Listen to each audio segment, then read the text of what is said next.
بسم الله الرحمن الرحیم. السلام علیکم. قدرمنو کتونکو، محمد شاهد خان ما د افغان ټلویزیون پروګرام ولس او مشران سره ستاسو درانه خواږه خدمت کې حاضر یم. قدرمنو کتونکو، څنګه تاسو ته معلومه ده د افغان ټلویزیون د ولس او مشران پروګرام کې مونږه د داسې مشران د ولس داسې اتلان رابلو چې هغوی په دې معاشره کې په څه حیثیت کې کردار وي او هغوی د دې معاشرې په څه نه څه شکل کې خدمت کوي. که خبره مونږ د خدمت وکړو نو د خدمت شعبه چې کومه ده هغه د ډاکټرۍ ده. ډاکټران چې کوم خدمت کوي او بیا په حقیقي توګه کوي، نو حقیقت کې څوک چې بیمار شي دا هغوی ته پته ده چې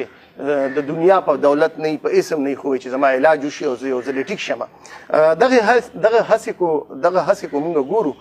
نو په دغه کې مونږه دوه قسمه علاجونه دي، یو ایلوپیتھک دی او یو هیموپیتھک دی. هیموپیتھک علاج چې کوم دی دا نن سبا چې کوم دی نو په پاکستان کې ډېر په کامیابۍ سره روان دی او په ټوله دنیا کې بلکې روان دی. په پاکستان کې چې کوم دی نو په دې کې بیا داسې ډاکټران صاحبان شته چې هغوی په دې کې ډېر زیات مهارت حاصل کړی دی او هغه مریضان هم چې کوم لکه په ډېر علاجونو ستړي شوي ګرځېدلي خو د هغې علاج نه شوی. په دې کې داسې مسلې دي چې که موږ د هغې ذکر وکړو چې هغه په هیموپیتھک کې د هغې کامیاب علاج شته، حالان کې بعضې ډاکټران وايي ډېر زیات ګرځېدو نه بعد هم مریض چې کوم دی نو شفا نه وي حاصله کړي. بعضې ډاکټران الله تعالی شفا هم ورچولي وي لاس کې. نو دغه کې چې که مونږ وګورو نو دې کې سینیر ډاکټران چې کوم دي هیموپیتھک فزیشن دي، په هغې کې مونږ نن کوشش کړی خپل ولس او مشران پروګرام کې مونږ داسې یو شخصیت را بللی دی چې هغوی د خپل ژوند ډېره زیاته حصه یعنی څه کم 40 کاله یا د 40 کاله هغوی په دغه شعبه کې تېر کړي دي او په دې شعبه کې صرف تېر کړي نه دي، طالب علم په حیثیت باندې هغه په مختلف هسپتالونو کې ډیوټۍ کړي دي او بیا یې پخپله هم زده کړه کړې ده او اوس هم لګیا دی. هغه وایي چې اوس هم زه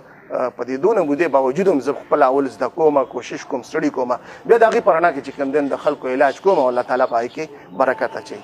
مونږ چې کتل د دې د مریضانو یو لیست چې مونږ چک کوو نو هغې کې د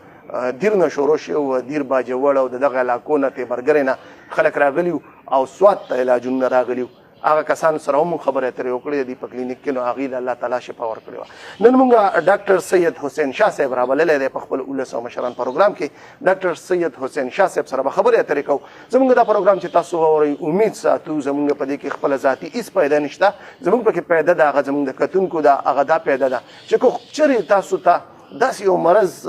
خدا نه خواسته وي چې باعث ته ستړي شوي، هغې تاسو ګرځېدلي، تاسو خپل وس کړی وي خو هغې کې تاسو ناکامۍ سره مخ